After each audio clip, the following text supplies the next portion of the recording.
Great, we are in version 2 and I'll try to be quick now and show you version 3.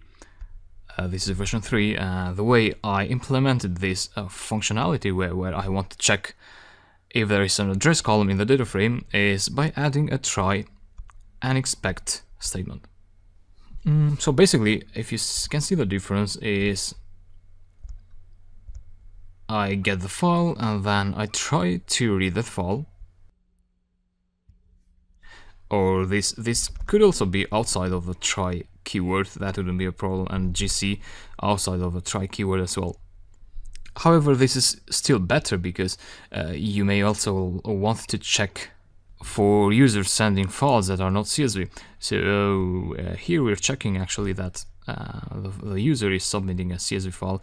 However, that only means that the file has a .csv extension in the file name. However, that doesn't mean that the file is actually CSV.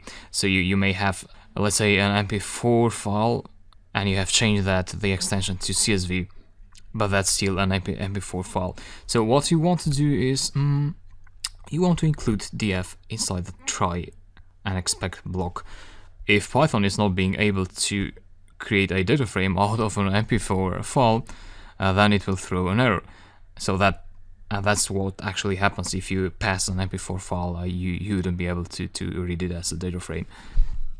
So yeah, you want to include that in here. Then you return the same, so I haven't changed anything here. You return the same template, index.html, and you send the HTML there and the button.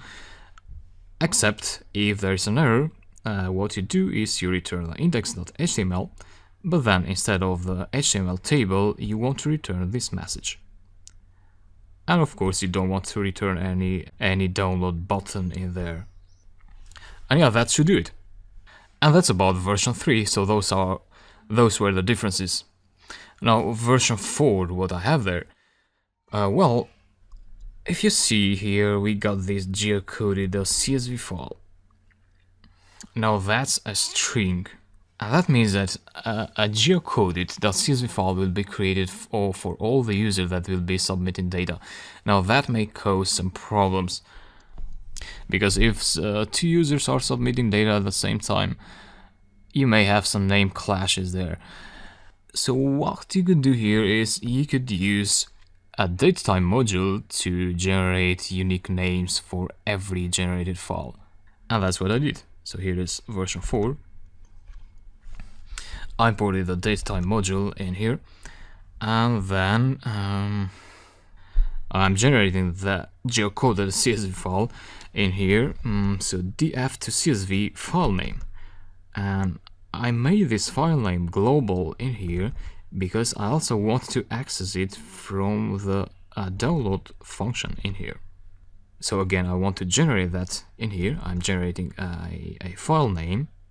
And then in the file name, we have the upload string, which will point to the directory where this file will be.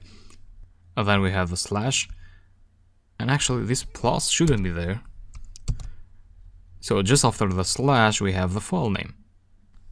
And that would be, we have year, and then we have the month, and then the day, and then the hour, and the minutes, and seconds, and milliseconds. And then the .csv extension in the file name. So yeah, this is quite unique for every user, because we have milliseconds in there.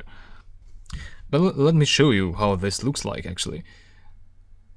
So again, the user chooses a file, submit, and when they press submit, Python will generate that data frame, and it will also generate this CSV file.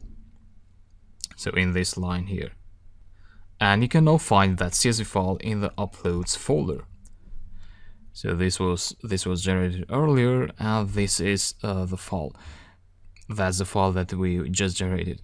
And then when the user presses download, that file will be downloaded, but with your file name, which is this one here.